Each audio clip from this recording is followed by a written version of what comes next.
ஓம் சக்தி. ஓம் ஆதிபராசக்தி. என் அன்பு குழந்தையே, நம்பிக்கையோடு இரு. அம்மா நான் இருக்கிறேன். நம்பிக்கை இல்லாமல் ஒரு செயலையும் செய்யாதே. எவ்வளவு பெரிய துயரத்திலும் கூட என் மீது நம்பிக்கை வைக்கும் பொழுது நான் உனக்கு நீ வேண்டியதை அனைத்தையும் நிறைவேற்றி தருவேன். பொறுமையாக இரு. உனது கவலைகளை விட்டுவிடு. அனைத்தும் ஒரு முடிவுக்கு வரும்.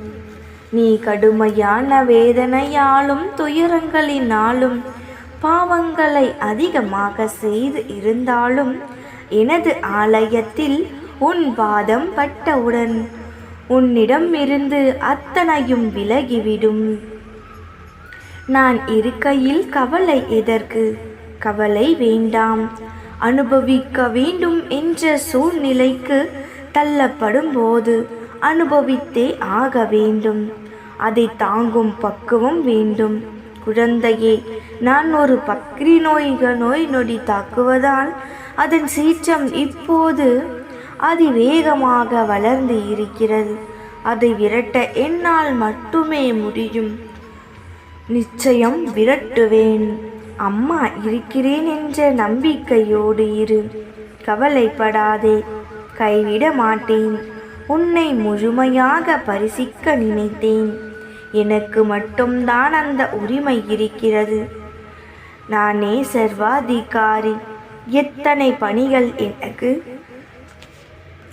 பிறப்பு, இறப்பு, படைத்தல், காத்தல், அழித்தல், காற்று, நீர், நிலம், ஆகாயம், சூரியன், சந்திரன், நட்சத்திரங்கள், அனைத்து ஜீவராசிகளும் எனது கட்டுப்பாட்டிற்கு கீழே இருக்கிறது.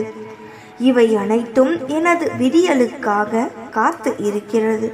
அப்படி இருக்கும் பொழுது உனது துயரங்களை துடைத்து ஆறுதல் அளித்து ஒரு புதிய விடியலை உனக்கு வழங்க மாட்டேனா?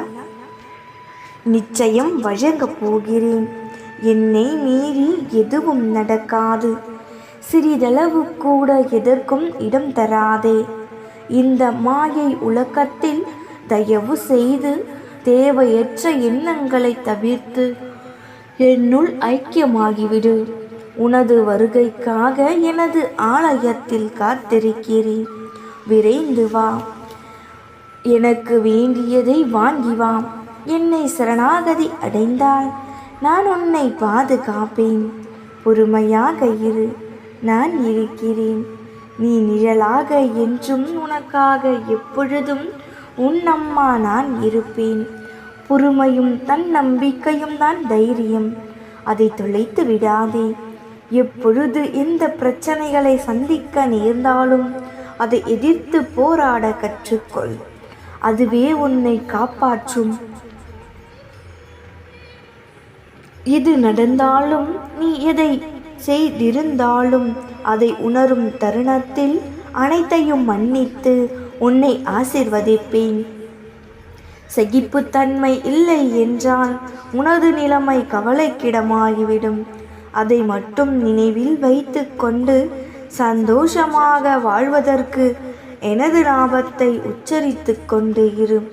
நீ எவ்வளவு பெரிய வம்சாவழியைச் சேர்ந்து இருந்தாலும் ஒழுக்கத்தோடு சிறந்த நற்குணங்களோடு இருந்தால் வறுமையின்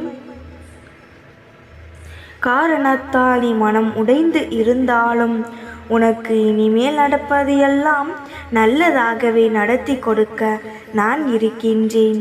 நல்லதே நினை, நல்லதே நடக்கும். நாம் இருக்க பயமேன். ஓம் சக்தி. ஓம் ஆதிபராசக்தி.